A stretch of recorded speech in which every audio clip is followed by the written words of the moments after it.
Hello,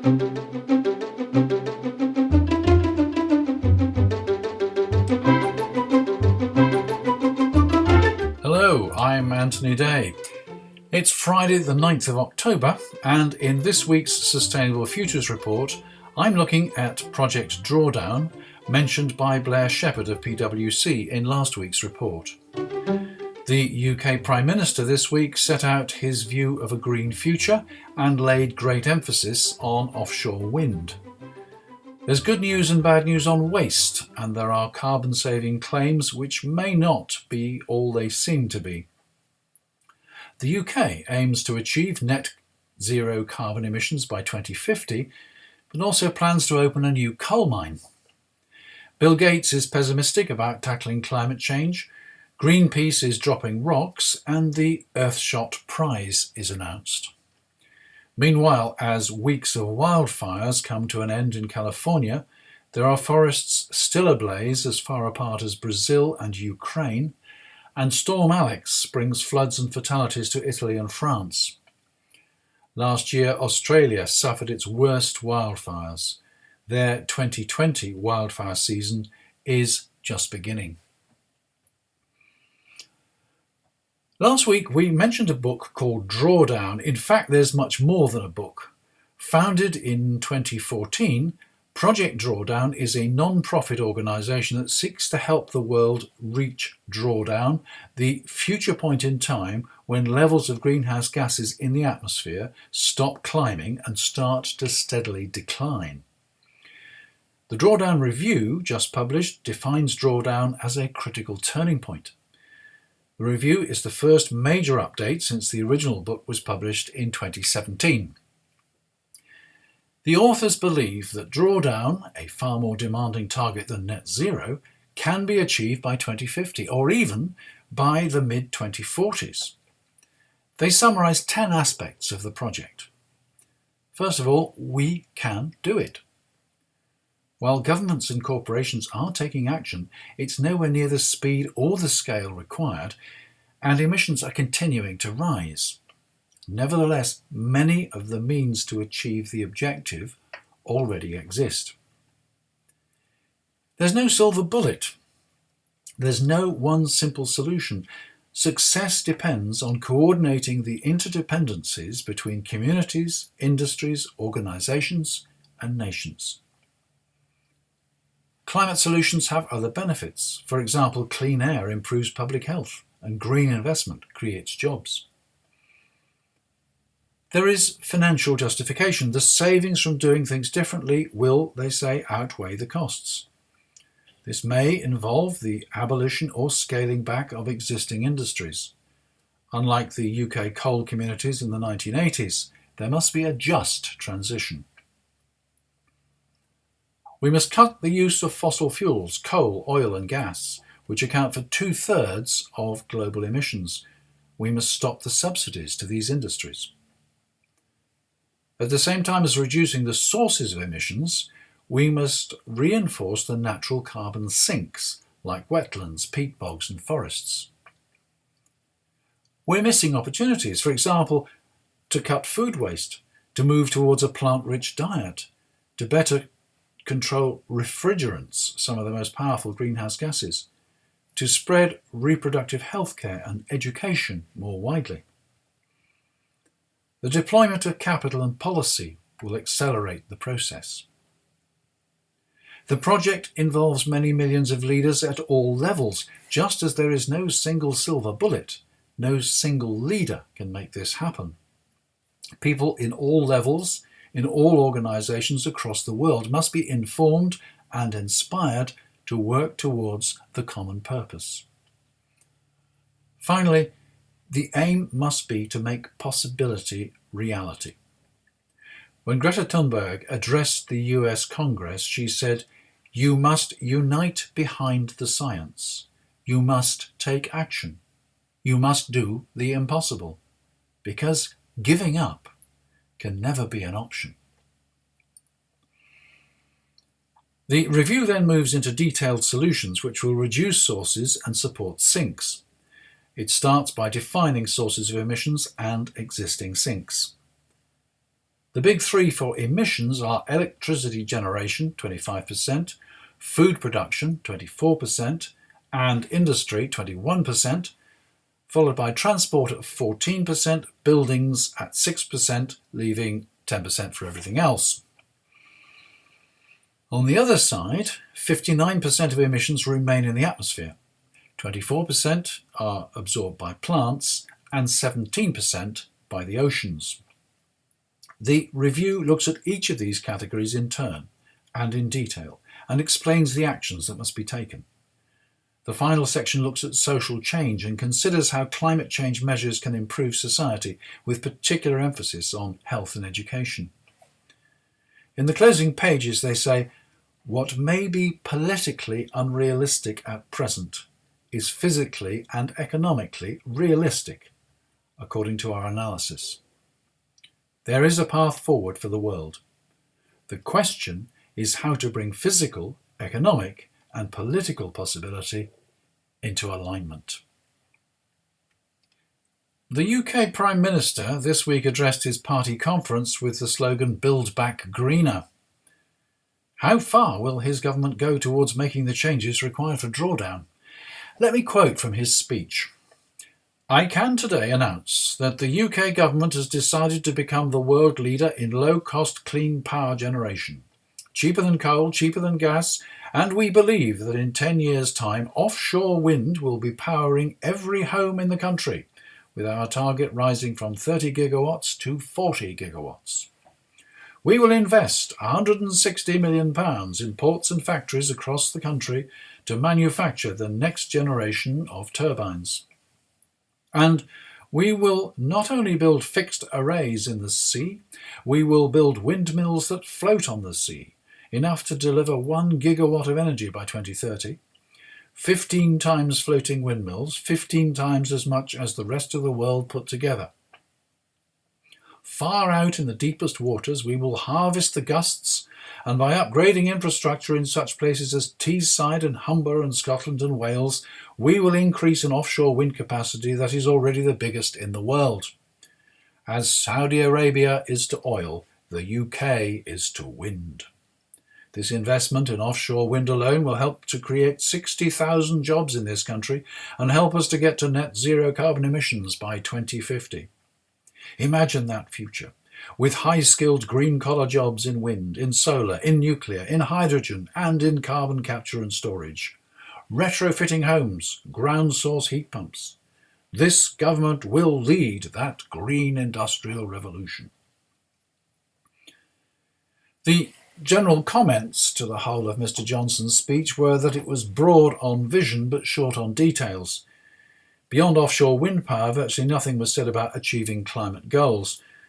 Of course, the installation of the wind turbines he described would be a substantial step towards net zero. Aurora Energy Research calculates an investment of £50 billion will be needed to get to the point of powering the whole nation from wind by 2030. Quite a lot more than the £160 million that the Prime Minister mentioned. Of course, it's not intended that the public sector should fund this development, so that amount can be seen as a catalyst invested in improvements to infrastructure. Although we lead the world in offshore wind, we don't manufacture the turbines. They have to be imported. To achieve the targets, it'll be necessary for the equivalent of 1 turbine to be installed every weekday for the whole of the next 10 years. An important role of government will be to ensure that new seabed licences are rapidly delivered, as well as contracts to purchase the power that'll make the turbines viable. Writing in Private Eye magazine, Old Sparky reports that there is controversy in Suffolk over plans by Scottish Power Renewables to build infrastructure to bring ashore the power from a new offshore wind farm. There will be a 6-mile cable corridor and 2 large new substations. These works could cut across a stretch of heritage coast, an area of outstanding natural beauty, a special protection area, and a site of special scientific interest. Close to the site is Sizewell, where the existing nuclear power station already has a massive grid connection.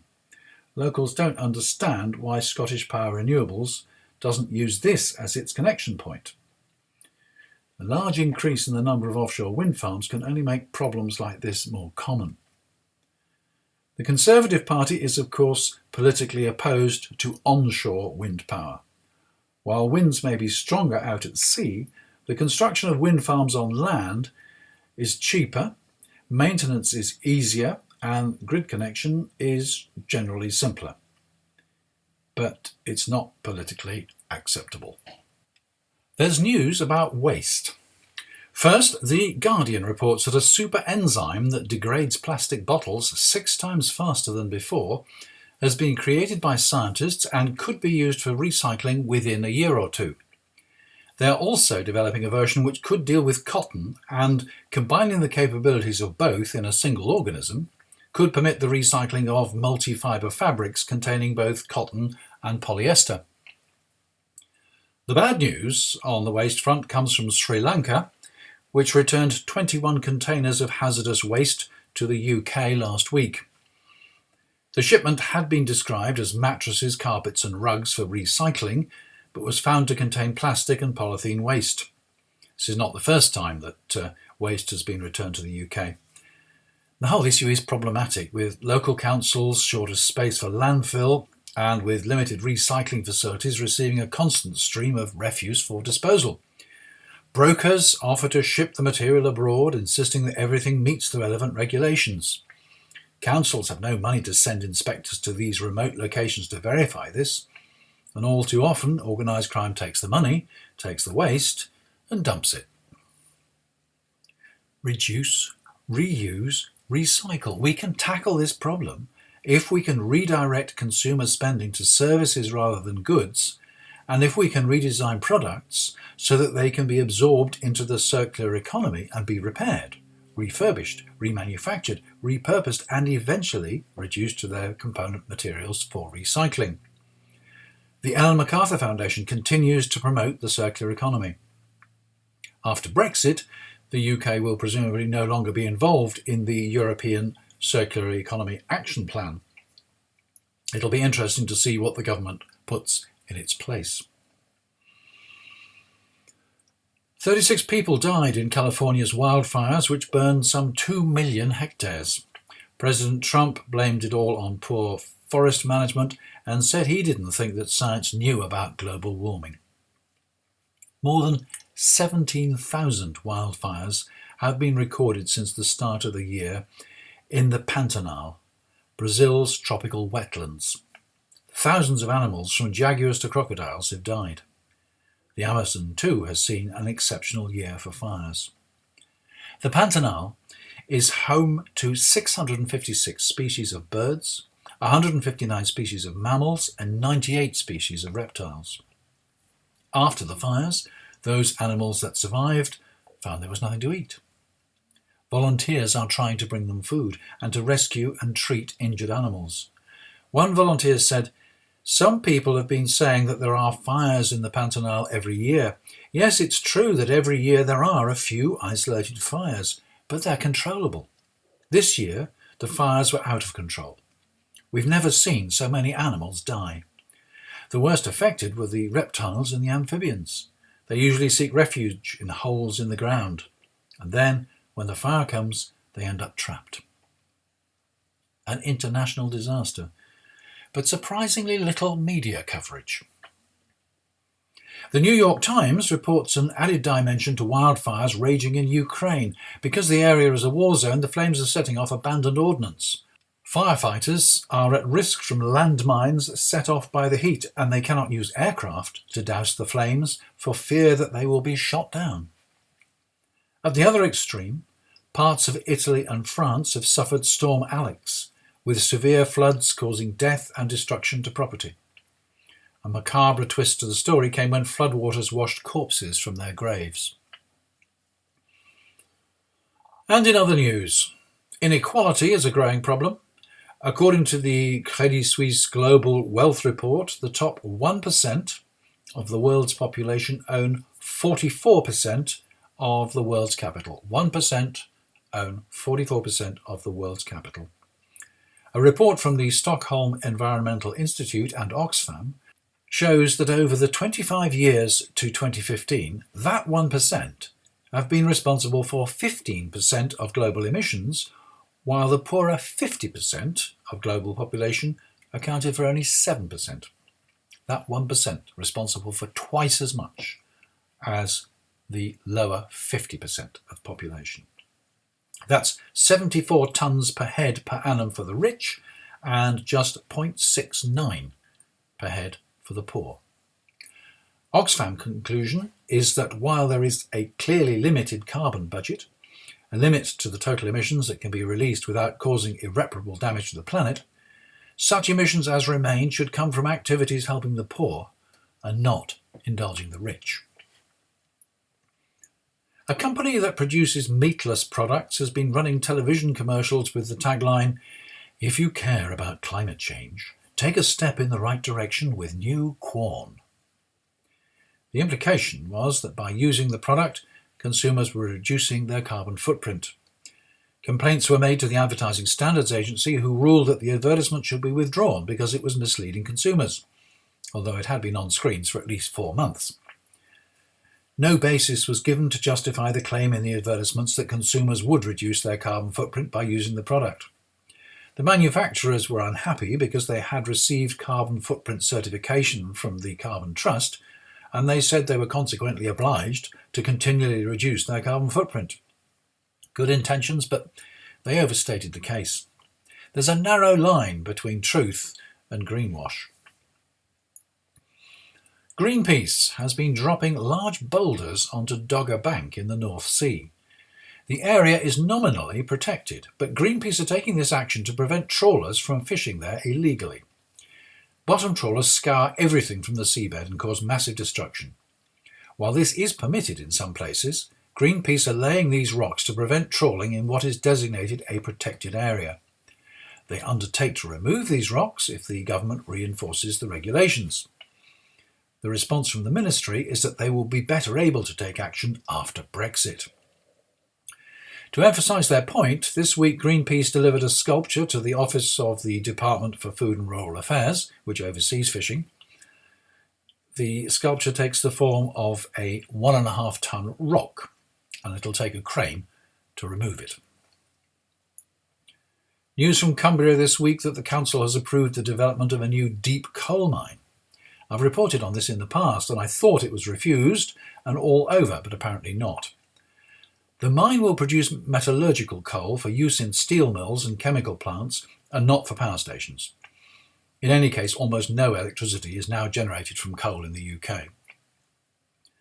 The mine's output will displace imported coal, and a strong argument from the operating company is that if we need this coal, better that it comes from British mines and supports British jobs.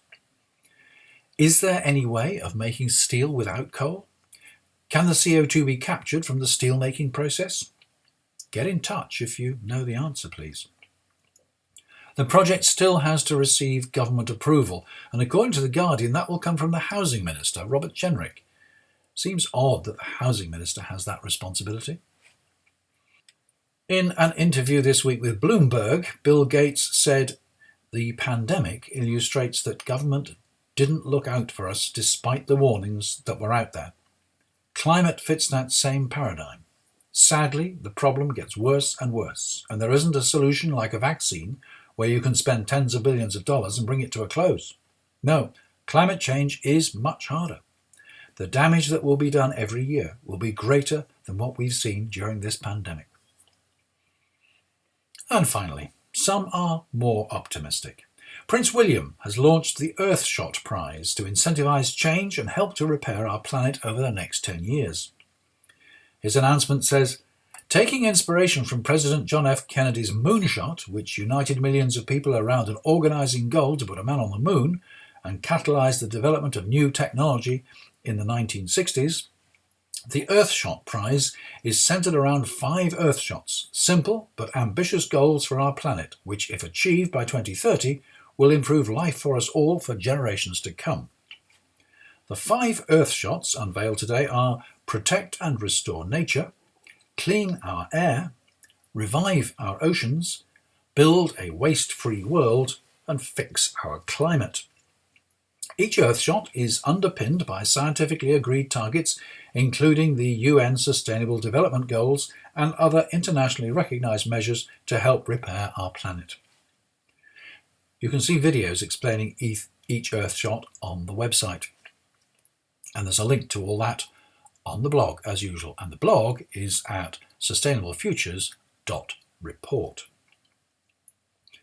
Every year from 2021 until 2030, Prince William, alongside the Earthshot Prize Council, which covers 6 continents, will award the Earthshot Prize to 5 winners, 1 per Earthshot. The £1 million in prize money will support environmental and conservation projects that are agreed with the winners. If it does nothing else, Earthshot will help to keep the climate and environmental challenges in the public eye. And that's it for another week. I'm Anthony Day, and that was the Sustainable Futures Report. Thank you for listening, and if you are, thank you for being a patron. There will be another Sustainable Futures Report next week.